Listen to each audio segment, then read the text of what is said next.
Quand arrive un problème électrique, on est désemparé. On cherche la solution.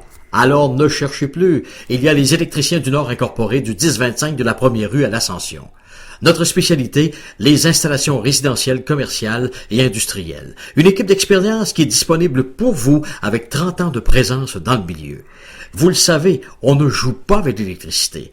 Confie le travail à des pros, les électriciens du Nord incorporés de l'Ascension au 347-5103, où on fait la vente d'équipements neufs et usagés. Les électriciens du Nord incorporés qui soulignent le mois de l'arbre et de la forêt. Le printemps est enfin arrivé et lorsqu'on veut se payer une bonne bouffe, on s'en va au restaurant Midas, où on sait qu'on va se faire plaisir. Que ce soit pour les déjeuners, la pizza toujours aussi excellente ou encore le hot dog Midas. Si vous roulez vers Saint-Félicien, un arrêt s'impose au 1084 route 169 à Saint-Félicien ou numéro de téléphone 88 679 0900. La direction et le personnel du restaurant Midas est très heureuse de souligner le 50e anniversaire du centre de ski Le Toboski.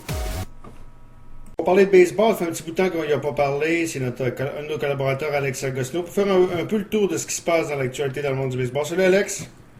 Salut Denis. On va commencer avec les Blue Jays de Toronto qui avaient rappelé Ricky Romero qui a fait 2 départs et on le retourne dans les mineurs. Ce gars-là était au match des étoiles il y a 2 ans et à partir, je te dirais, de la mi-saison l'an passé, son rendement a décliné. Et là, qu'est-ce qui va arriver avec Ricky Romero? Écoute, Ricky Romero, j'aime pas utiliser le mot triste parce que triste c'est peut-être d'autres choses qui se passent dans la vie, mais c'est une descente aux enfers inattendue. Un gars, comme tu as mentionné, un choix de première ronde, un joueur en qui les Jays ont investi en donnant un contrat à long terme. Comme tu as mentionné, une équipe d'étoiles. L'an passé, début de saison du tonnerre, et tout d'un coup, il a tout simplement perdu ses moyens. Moi, personnellement, j'imagine que c'est complètement mental, parce que c'est un gars qui a oublié sa mécanique, qui a oublié comment lancer des prises. Et là, tu regardes, il y a une chance de revenir avec les différentes blessures, arriver dans une situation, ce que j'appelle pas trop stressant, parce que l'équipe va pas bien. C'est pas à lui d'être le sauveur, c'est supposé être des nouveaux vues, les Dickey, les Johnson, les Mark Burley, et pas capable de saisir l'opportunité. Je pense qu'il y a vraiment besoin de se refaire au complet, mais quand tu perds la confiance au baseball, là, c'est tellement fragile, puis la ligne est tellement mince entre les ligues mineures et les majeures. C'est vraiment juste entre les mains de Romero, mais tu regardes ses expressions faciales, son comportement sur le monticule, il a l'air d'un gars complètement perdu, et ça, c'est pas ce que les Blue Jays avaient besoin. Effectivement, c'est une descente vraiment, là, c'est vraiment... C'est allé vraiment de façon vite dans le cas de Ricky Romero. Bon, nouvelle rapide également, Roy Halladay subit une arthroscopie et on parle d'une absence pour quelques mois. Penses-tu que Halladay, c'est un gars qui s'était en forme, qui avait un soin jaloux de sa condition physique. Est-ce que tu penses que ce gars-là, parce qu'avec les Phillies, il a connu une bonne année, l'an passé, coup-ci, coup-ça, cette année blessé, est-ce qu'il peut redevenir le lanceur qu'il a déjà été avec les Blue Jays?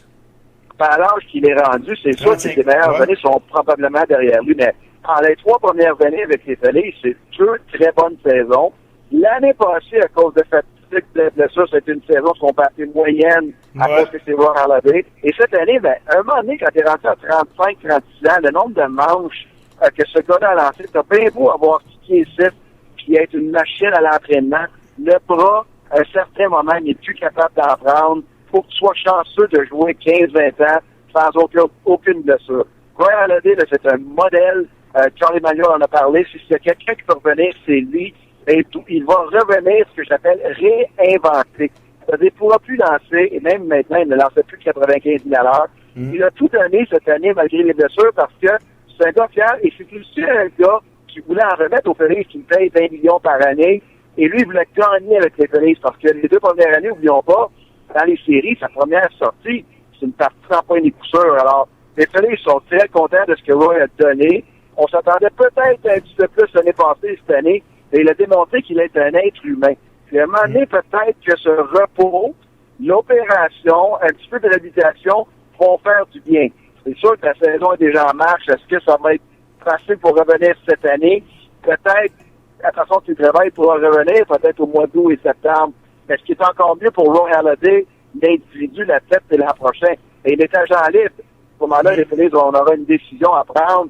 Est-ce qu'on revient? Roy Halladay aura une décision à prendre parce que il ne vaut probablement plus le 20 millions qu'il a gagné là, les 3 dernières années avec les Phillies.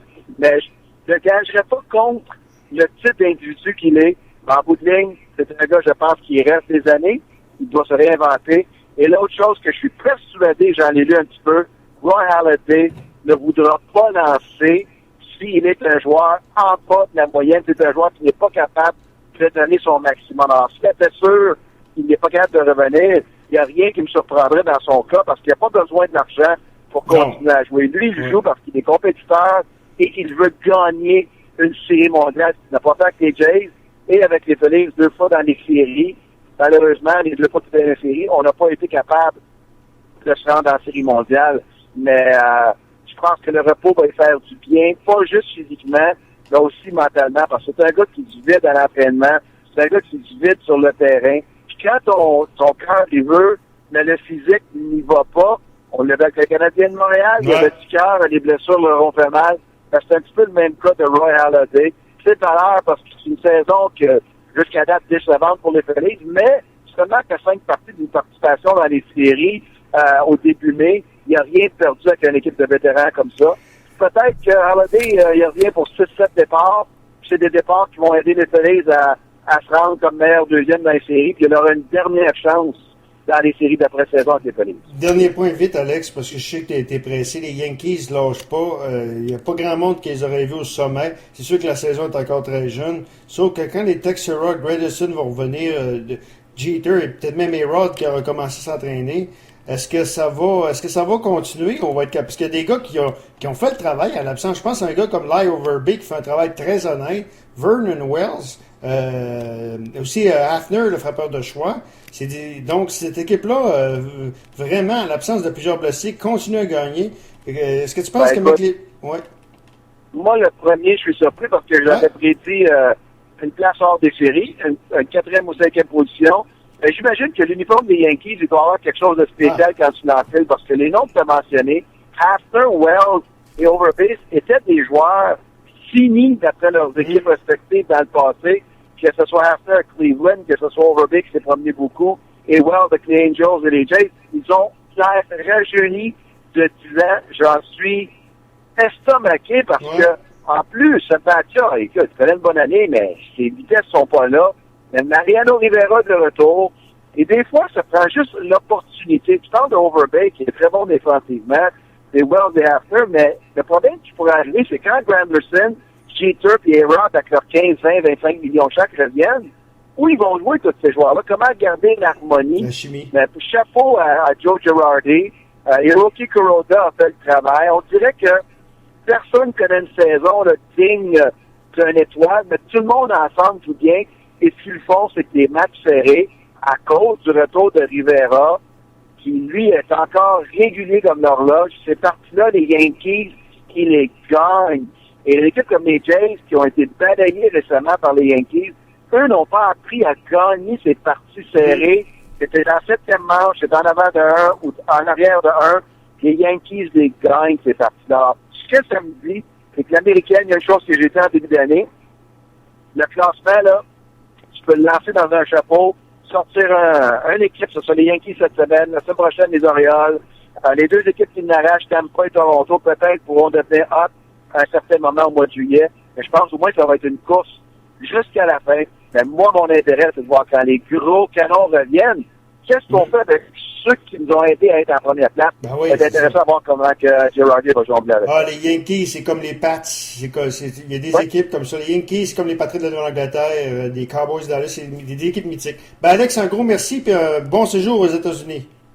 Merci, bye. Voilà, donc Alex Agostinho, collaborateur baseball.